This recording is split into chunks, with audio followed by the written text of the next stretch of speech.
नमो बुद्धाय. जय भीम. मित्र हो, मागील भागामध्ये आपण भगवान बुद्ध आणि त्यांचा धम्म तृतीय खंड भाग 5वा सधम्म म्हणजे काय यामधीलच जग हे धम्मराज्य बनविणे यामधीलच ब धर्म हा तेव्हा सधम्म असतो जेव्हा तो सर्वांना ज्ञानाचा मार्ग मोकळा करतो. यातीलच धम्माला सधम्माचे रूप येण्यासाठी त्याने प्रजेला उत्तेजन दिले पाहिजे. जेव्हा धम्म विद्या सर्वांना मोकळी करतो तेव्हा तो सधम्म होय. याचे आपण वाचन, श्रवण आणि मनन केले होते.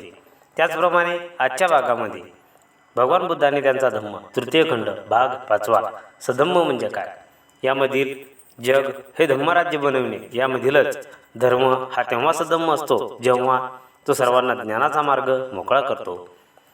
यामधीलच 2 धम्म हा जेव्हा विद्या पुरेशी नाही कारण त्यामुळे पोकळ पंडित्व निर्माण होते असे शिकवितो तेव्हा त्याला सधम्म रूप प्राप्त होते. याचे वाचन, श्रवण आणि मनन आपण करणार आहोत. व्हिडिओ शेवटपर्यंत पहा. 2 धम्म जेव्हा केवळ विद्या पुरेशी नाही कारण त्यामुळे पोकळ पांडित्य निर्माण होते असे शिकवितो तेव्हा त्याला सधम्म रूप प्राप्त होते.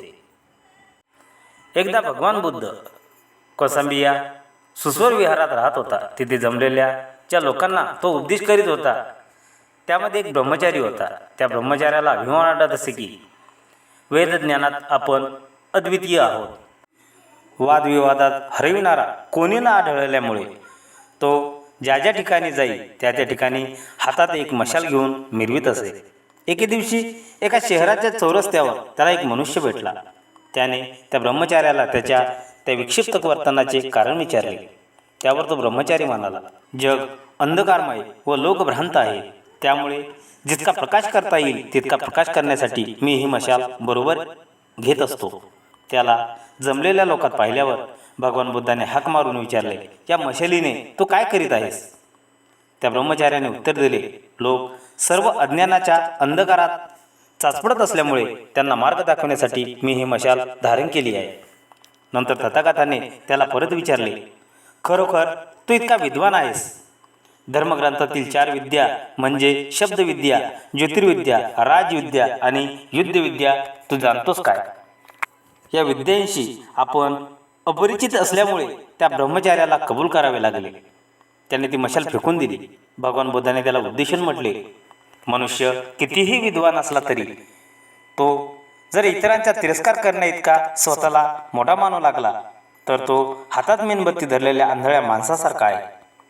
स्वतः आंधळा आणि इतरांना तो काय प्रकाश दाखविणार?